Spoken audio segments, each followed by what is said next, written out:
묵상기도 하심으로 새벽 예배를 시작하겠습니다. 하나님 감사합니다. 한밤에도 주님의 품에 우리를 편히 쉬게 하시고 새날을 주셔서 예배케 하심을 감사합니다. 오늘 이 하루도 주님과 동행하는 하루가 되게 하시고 주님을 기쁘시게 하는 하루가 되도록 인도해 주옵소서. 우리의 생각과 우리의 모든 삶을 하나님이 책임지고 인도해 주셔서 오직 하나님을 경외하는 삶이 되도록 인도해 주옵소서. 오늘 이 하루도 흑암의 권세가 틈타지 못하도록 하나님이 천군 천사 동원하셔서 보호하시고 인도해 주옵소서. 이 하루를 온전히 주께 부탁드리며 예수님의 이름을 의지하여 간절히 기도하옵나이다. 아멘. 찬송 315장 드리겠습니다. 내 주 되신 주를 참 사랑하고 꼭 그에게 죄를 각오합니다. 그 은혜를 주신 예수시니 이전보다 더욱 사랑합니다. 주 날 사랑하사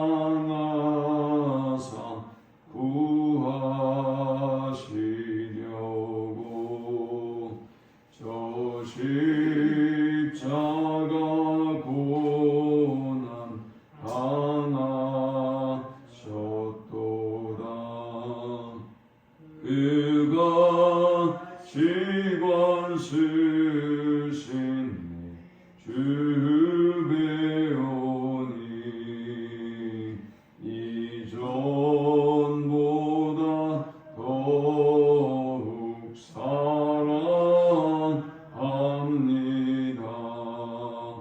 내 평생에 힘쓸 그 큰 의무는 주 예수의 덕을 늘기림이라. 숨질 때까지 할 말씀은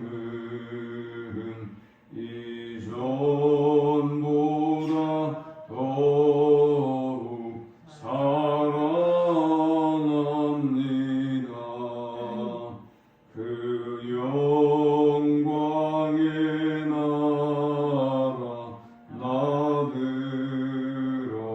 들어가서 그 풍성한 은혜 늘 감사하리. 근면 유관 쓰고 찬송할 만 이전보다 더욱 사랑합니다. 아멘. 오늘 이 시간에 주시는 살아계신 하나님의 말씀은 구약성경 욥기 38장 1절에서 21절의 말씀입니다. 그때 여호와께서 폭풍우 가운데 욥에게 말씀하여 이르시되 무지한 말로 생각을 어둡게 하는 자가 누구냐? 너는 대장부처럼 허리를 묶고 내가 내게 묻는 것을 대답할지니라. 내가 땅에 기초를 놓을 때에 내가 어디 있었느냐? 내가 깨달아 알았거든 말할지니라. 누가 그것의 도량법을 정하였는지 누가 그 줄을 그것의 위에 띄웠는지 내가 아느냐? 그것의 주추는 무엇 위에 세웠으며 그 모퉁이 꼴을 누가 놓았느냐? 그때 새벽 별들이 기뻐 노래하며 하나님의 아들들이 다 기뻐 소리를 질렀느니라. 바다가 그 모태에서 터져나올 때에 문으로 그것을 가둔 자가 누구냐? 그때에 내가 구름으로 그 옷을 만들고 흑암으로 그 강보를 만들고 한계를 정하여 문빗장을 지르고 이르기를 내가 여기까지 오고 더 넘어가지 못하리니 내 높은 파도가 여기서 그칠지니라 하였노라. 내가 너의 날에 아침에게 명령하였느냐? 새벽에 그 자리를 일러주었느냐? 그것으로 땅끝을 붙잡고 악한 자들을 그 땅에서 떨쳐버린 일이 있었느냐? 땅이 변하여 진흙에 인친 것 같이 되었고 그들은 옷같이 나타나되 악인에게는 그 빛이 차단되고 그들의 높이 든 팔이 꺾이느니라. 내가 바다의 샘에 들어갔었느냐? 깊은 물 밑으로 걸어다녀 보았느냐? 사망의 문이 내게 나타났느냐? 사망의 그늘진 문을 내가 보았느냐? 땅의 너비를 내가 측량할 수 있느냐? 내가 그 모든 것을 다 알거든 말할지니자.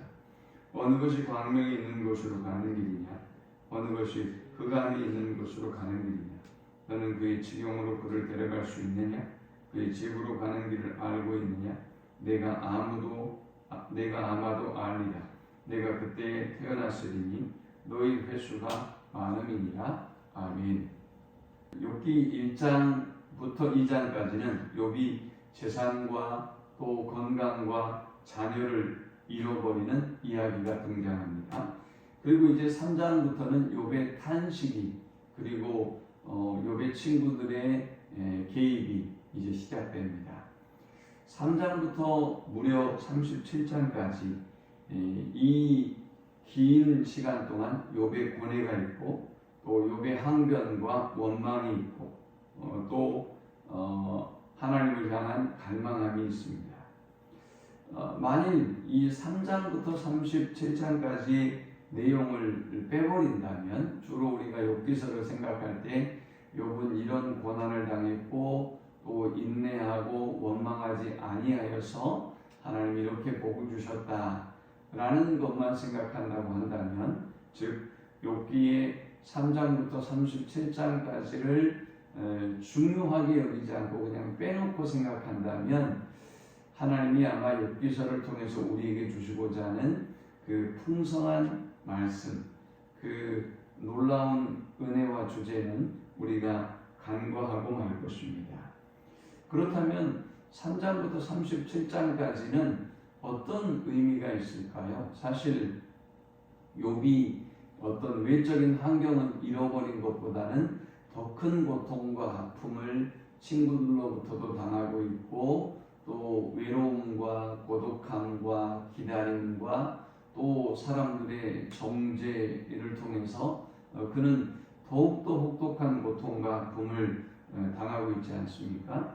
자, 하나님은 과연 이 욥기서를 통해서 우리에게 무엇을 말씀하려고 하는 것일까요? 특별히 3장부터 37장까지 이 내용을 통해서 하나님이 주시려고자 하는 그런 말씀은 과연 어떤 것일까요? 아마 무엇보다 하나님은 3장에서 이 37장까지 욥의 이야기를 들으시고 또 욥이 고난당한 모습을 보고 계시고 기다리고 계셨을 것입니다. 그리고 또 욥이 하나님에 대해서 하는 기도와 탄식을 들으셨을 뿐만 아니라 또 욥의 친구들이 토론하고 조언하고 또 조롱하는 모든 말까지도 아마 다 듣고 또 판단하고 계셨겠죠. 그리고 드디어 이제 하나님이 개입하고 말씀하기 시작합니다. 엘리후가 32장부터 37장까지 계속해서 말해왔고 욥은 단 한마디도 32장부터 말한 적이 없습니다. 그런데 하나님이 갑작스럽게 38장에 나타나셔서 욥에게 말씀하기 시작합니다. 엘리후에게 말씀하신 것이 아닙니다. 다른 사람들에게 말씀하신 것이 아니라 고통당하고 있는 오랫동안 말씀하고 또 만나고 싶으셨던 그 욥과 만나시고 그리고 그 욥에게 말씀하기 시작합니다. 그런데 오늘 이 본문에 보면 욥이 고통당하고 또 고난당하는 동안에 하나님이 얼마나 마음이 아프셨을까요? 그러니까 아마도 굉장히 위로해주고 싶으시고 또 칭찬해주고 싶으시고 아마 그러셨을 텐데 먼저 하나님은 욥에게 질문합니다. 그리고 욥에게 말하라고 합니다. 아마 그동안 욥이 해왔던 기도와 탄식을 보면서 하나님이 욥의 인내와 믿음도 소중하지만 욥에게 아마 아쉬운 부분에 대해서 먼저 말씀하고자 했던 것 같습니다. 자, 이 말씀이 우리에게 가지는 의미는 무엇일까요? 3장부터 37장까지의 내용을 정리한다고 볼 수 있는 하나님의 말씀이 시작되는데, 이 말씀이 우리에게 주는 의미는 우리가 고난을 당할 때, 고통을 당할 때 어떤 자세로 이 고난과 직면해야 하는지를 우리에게 세 가지로 교훈하고 있습니다. 먼저 이 본문을 통해 우리가 얻을 수 있는 고난에 직면하는 첫 번째 원리는 하나님의 뜻과 계획을 의심하지 말라라는 것입니다. 먼저 하나님은 2절에 묻습니다. 무지한 말로 생각을 어둡게 하는 자가 누구냐? 이 말은 내가 누구이기에 무지한 말로 나의 생각을 의심하느냐라는 말씀입니다. 하나님은 천지를 창조하신 분인데 욥이 하나님의 생각, 하나님의 계획, 하나님의 뜻에 대해서 믿지 못하고 흔들리고 있단 말이죠. 고난이 온다고 해서 우리가 이렇게 흔들리고 넘어져서는 안 될 텐데 욥은 지금 흔들리고 있어요. 그래서 하나님이 지금 묻고 있는 것입니다. 내가 누구이기에 무지한 말로 나의 생각을 의심하느냐. 그러면서 4절에 내가 땅에 기초를 놓을 때에 내가 어디 있었느냐. 내가 깨달아 알았거든 말할지니라. 누가 그것의 도량법을 정하였는지, 누가 그 줄을 그것의 위에 띄웠는지 내가 아느냐 라고 말씀합니다. 하나님이 천지를 창조하시고 하나님이 모든 이치를 질서를 만드셨는데, 그런데 욥은 전혀 참여한 바가 없지 않습니까? 그런데 하나님의 뜻과 하나님의 계획과 하나님의 생각에 대해서 의심해서는 안 된다는 것이죠. 오늘 우리가 세상에 살아가면서 여러 가지 괴로운 일들이 많고 또 여러 가지 고통과 고난이 많지만 우리는 하나님의 뜻, 우리를 향한 하나님의 계획을 온전히 믿고 신뢰하는 삶을 살아야 될 줄 믿습니다. 두 번째, 우리가 이 본문을 통해서 얻을 수 있는 영적 교훈은 하나님의 질서를 믿고 하나님을 신뢰하라라는 것입니다. 하나님이 이 땅을 지으셨을 뿐만이 아니라 하나님은 이 땅을 당신의 질서와 당신의 계획대로 인도하시고 주장하고 계십니다. 그래서 4절에는 땅에 기초를 놓으셨고 그리고 도량법을 정하셨고, 그리고 5절에 보니까 그것의 주추는 무엇 위에 세웠으며 그 모퉁이 돌을 누가 놓았느냐. 하나님께서 모든 땅의 기초를 만드시고 인도해 주셨다는 것이지요. 그리고 8절에는 바다를 이야기하고 있습니다. 8절에 바다가 그 모태에서 터져나올 때 문으로 그것을 가둔 자가 누구냐? 왜 이런 말씀을 하는가 하면 고대 사회에는 이 바다가 흑암을, 바다가 혼돈을 만드는 매우 위협적인 존재라고 생각했습니다. 그런데 이러한 고대 사람들의 생각을 하나님은 깨시고 8절에 바다가 그 모태에서 터져나올 때 문으로 그것을 가둔 자가 누구냐? 모태에서 나온 아기를 다루듯이 하나님은 모든 사람이 두려워하는 이 바다를 다루고 또 바다의 경계를 정하신 하나님이시다라는 것입니다. 10절에 보니까 한계를 정하여 문빗장을 들고 이르기를 내가 여기까지 오고 더 넘어가지 못하리니 내 높은 파도가 여기서 그칠지니라 하였노라 했습니다. 위협과 혼돈의 존재인 바다를 아이처럼 대하시고 경계를 정하신 분이 하나님이시다. 그리고 그 하나님이 당신의 질서대로 세상을 통치하시고 다스리고 계신다. 그러므로 우리는 아무것도 염려하지 말고 하나님을 전적으로 신뢰하고 믿으면 된다라는 것입니다. 자, 이제 마지막 이 본문을 통해서 주시는 세 번째 영적 교훈은 세상의 경계를 정하신 하나님 앞에 인간의 한계를 인정하라라는 것입니다. 12절에 보니까 내가 너희 날에 아침에게 명령하였느냐 새벽에 그 자리를 일러주었느냐 라고 말씀합니다. 당시 고대 사람들은 밤은 혼돈의 시간이라고 생각을 했고, 그리고 밤이 지속된다면 세상은 더욱더 혼란스러워질 것이라고 생각했습니다. 그런데 하나님은 말씀합니다. 내가 어둠의 세력을 물리치고 흑암의 세력을 물리치고 빛을 주었다라는 것입니다. 밤의 혼돈의 세력과 싸우고 또 어둠의 세력과 싸워서 빛을 부르는 분이 하나님이시다라는 것입니다. 그리고 또 19절에 보니까 어느 것이 광명이 있는 곳으로 가는 길이냐, 어느 것이 흑암이 있는 곳으로 가는 길이냐, 너는 그의 지경으로 그를 데려갈 수 있느냐, 그의 집으로 가는 길을 알고 있느냐 했습니다.